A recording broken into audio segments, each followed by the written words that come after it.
में आगे देखिए, एक छोटी सी क्लिप मैं दिखा रहा हूं किस प्रकार से हमारे युवाओं को हमारे भगवान और महापुरुषों के प्रति बरगलाया जा रहा है, उनके खिलाफ एक षड्यंत्र के तहत दुष्प्रचार किया जा रहा है। देखिए दोस्तों, एक क्लिप देखिए कि अगर श्री कृष्ण सही में भगवान के अवतार है, अगर सही में पैगंबर है, तो कोई भी पैगंबर बलात्कार नहीं कर सकता है। सर लिखा है तो बोई में लिखा है, किताब ग्रंथ में लिखा है। भाई साहब मैं जानता हूं, मैं आपका जवाब देता हूं, मैं जानता हूं, मैंने नहीं कहा कि आप गलत कह रहे।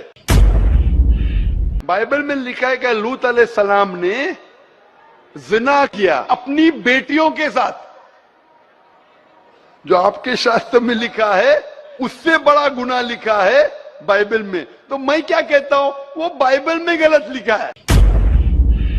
यदि कोई भी व्यक्ति ठीक वाली महाभारत से एक भी श्लोक लाकर ये दिखा दे कि 16,108 पत्नियां थी, तो जो कहोगे वो मैं करने के लिए तैयार हूं। ये अत्यंत ही शर्मनाक और पाप का विषय है, इस पे दंड होना ही होना चाहिए। अस्सलामु अलैकुम वरहमतुल्लाह। हिंदू धर्म के मुताबिक जो सबसे बड़ा भगवान है, जिसका नाम है श्री कृष्ण, उसने तुलसी देवी को बलात्कार किया है। हिंदू भाई ने बता रहा है कि सबसे बड़ा भगवान होते हुए बलात्कार करने वालों को हम क्यों भगवान माने। इस वीडियो में हम जानेंगे डॉक्टर जाकिर नायक से मुंह से, क्या श्री कृष्ण ने तुलसी देवी को बलात्कार किया है कि नहीं। चलिए हम पूरा वीडियो देखते हैं। मेरा नाम तोपुपाल है, मैं मेघालय से आया हूँ। मेरा सवाल है, हम लोग श्री कृष्ण को सबसे बड़ा भगवान मानते हैं। जब हम हिंदू शास्त्र पढ़ता हूँ, उन शास्त्रों में लिखा है कि श्री कृष्ण ने शंकचूर के बीवी तुलसी देवी को बलात्कार किया, तो क्यों हम एक बलात्कारी को भगवान माने।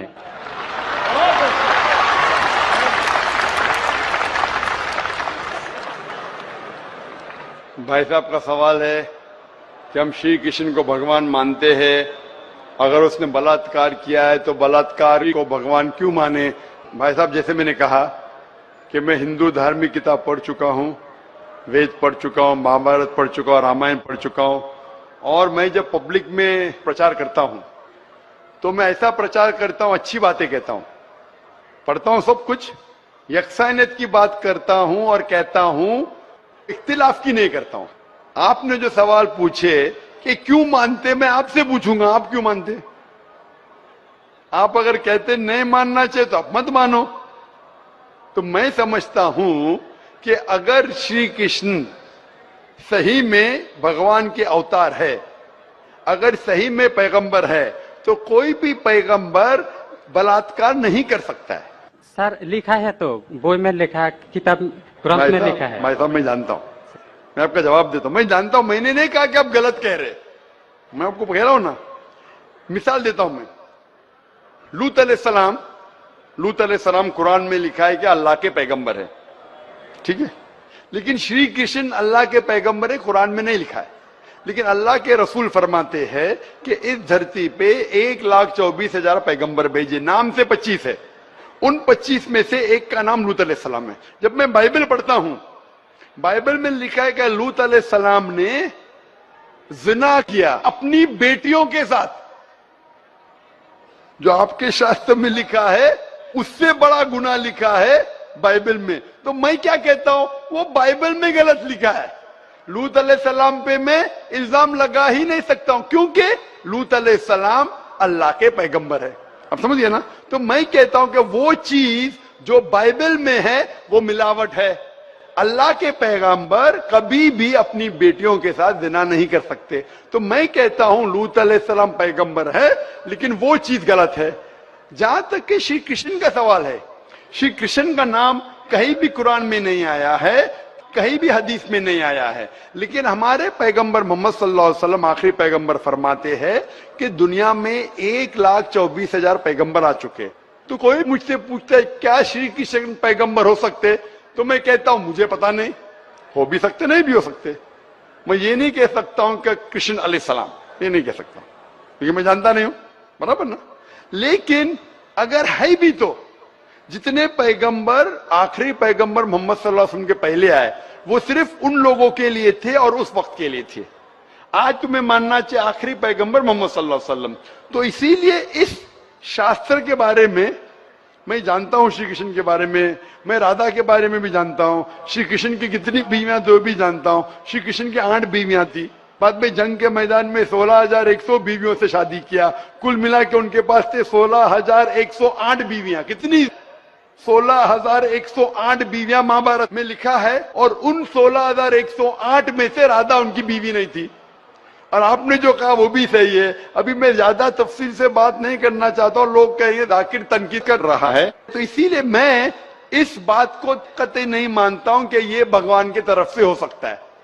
आप समझते ना? अगर श्री कृष्ण खुदा के अवतार है या पैगंबर है, तो कोई भी पैगंबर ऐसा नहीं कर सकता है। आप समझे ना? तो इसीलिए ये चीज मैं नहीं मानता हूं। आप मानते ऐसा कर सकते हैं श्री कृष्ण? किताब में लिखा है तो लिखा है तो, हम लेकिन तो आप नहीं मानते हैं। बिल्कुल सही, बराबर। मैं भी नहीं मानता हूं, मैं भी नहीं मानता हूं, क्योंकि कोई भी भगवान के पैगंबर, या अगर पैगंबर जो अच्छे इंसान, पैगंबर को दूर की बात है, कोई भी अच्छा इंसान बलात्कार कर ही नहीं सकता। पैगंबर तो दूर की बात, आप समझे ना? कोई भी अच्छा धार्मिक इंसान बलात्कार नहीं कर सकता है, तो सवाल उठता है नहीं।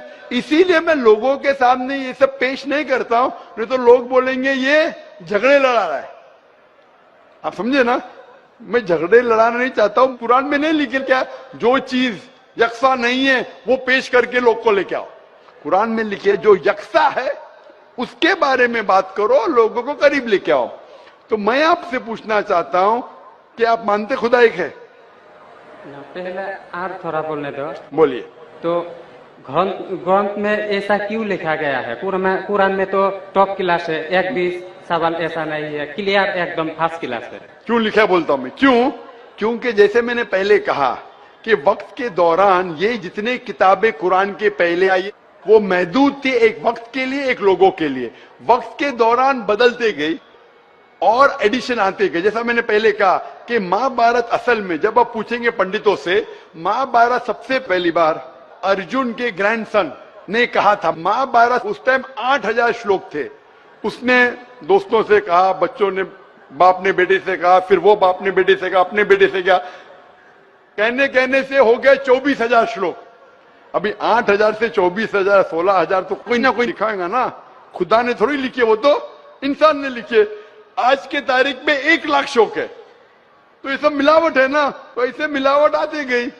इसीलिए मैंने जब पूछा कि अगर 1 गिलास पानी है, साफ पानी है, 1 कतरा गटर का पानी आपके सामने डालूंगा, आपके सामने डालूंगा, गंदा पानी, काला पानी, 1 बूंद उसे मिलाऊंगा तो नजर नहीं आएगा, आप वो पानी पीएंगे? क्यों? मिलावट है। अगर चुपके से किसने मिलाया आपको नहीं पता तो शायद पी लेंगे, बराबर ना? तो जब पता चल गया कि मिलावट है बाकी शास्त्रों में, तो साफ और सुथरे शास्त्रों की तरफ आओ ना। इसमें एक भी मिलावट नहीं है। चैलेंज है कुरान में, कुरान का चैलेंज है। इसीलिए जो लोग तनकीद करने की कोशिश करते हैं, एक फेमस आदमी है विलियम मोर, जो बहुत तनकीद करता है इस्लाम का। तो ये विलियम मोर ने, जो सबसे ज्यादा कट्टर खिलाफ था इस्लाम के, 200 साल पहले लिखा कि एक वाहिद मजहबी किताब जो 100% अभी तक के हूबहू वही है, जरा भी मिलावट नहीं है, वो था ईसाई। उसने कहा वो कुरान है। तो जो तनकीद करने वाला ऐसा लिख रहा है कि 100% वाहिद किताब जो 100% अभी तक सही है वो कुरान है। तो इसीलिए अगर आपको पता चला कि बाकी किताबों में मिलावट है, तो आप सही किताब की तरफ आ जाओ, कुरान की तरफ। हमको मालूम है, लेकिन लोगों को नहीं मालूम है। तो लोगों को छोड़ो, आप क्यों नहीं पहले मान लेते? आपको मालूम, आपने अमल कर रहे, तो बाकी लोग क्यों अमल करेंगे भाई? लोग तो खराब नहीं देखता है, सिर्फ बोलता है अच्छा है, लेकिन लिखा तो हम शास्त्र क्यों माने वो? तो मैं आपसे पूछता हूँ, आप क्यों मान रहे फिर? सिर्फ उसी तरह। और छोटा एक क्वेश्चन है, 2 मेरा क्वेश्चन है। पूछे। कल लेके आया लेकिन मौका नहीं मिला। ठीक है, अभी मौका मिलेगा इंशाल्लाह। बोलिए, पूछे। शिव को हम लोग भगवान मानते हैं। जब हम हिंदू शास्त्र पढ़ता हूँ, उनमें लिखा है शिव ने भिक्षा मांगकर अपने पेट पाला और नशे वाला चीज खाता था। तो एक भिखारी और नशे वाले को क्यों हम लोग भगवान माने? भाई साहब, मेरा जवाब वही है। मैं आपके शास्त्र पढ़ चुका हूं। ये सब मैं तकरीर में बयान नहीं करता हूं क्योंकि मैं नहीं चाहता हूं दूसरी किताब के बारे में तनकीद करूं। ये मैं मानता हूं जो आप बोलते बिल्कुल सही है, बिल्कुल सही फरमाते, लेकिन मैं ये सब बात करूं तो दंगे फसाद हो जाएंगे ना। मैं अमन वाला आदमी हूं ना। कुरान में भी नहीं लिखे कि लोगों की तनकीद करो। कुरान में लिखे सूरह अनाम में सूरह नंबर 6 आयत नंबर 108 के वो लोग जो दूसरे भगवान को पूछते हैं, गलत भगवान को पूछते हैं अल्लाह के अलावा, उनको गाली मत दो। बाकी लोग जो सही भगवान के अलावा दूसरे भगवान को पूछते हैं उनको गाली मत दो, नहीं तो जहालत में वो अल्लाह को गाली देंगे। कुरान में लिखी है कि जो बाकी लोग जो अल्लाह के अलावा किसी और ईश्वर को पूछते हैं उनको गाली मत दो, वरना जहालत में वो अल्लाह को गाली देंगे। इसीलिए जो आप बोलते बिल्कुल सही है, मैं कहां कहता हूं गलत है। इसीलिए मैं आपको कहता हूं कि सब चीज अगर गलत है तो आप सही रास्ते पे क्यों नहीं आते। आ गया, हम दो भाई एक साथ। दो भाई साथ में, माशाल्लाह, दो सवाल दो भाई। अच्छा।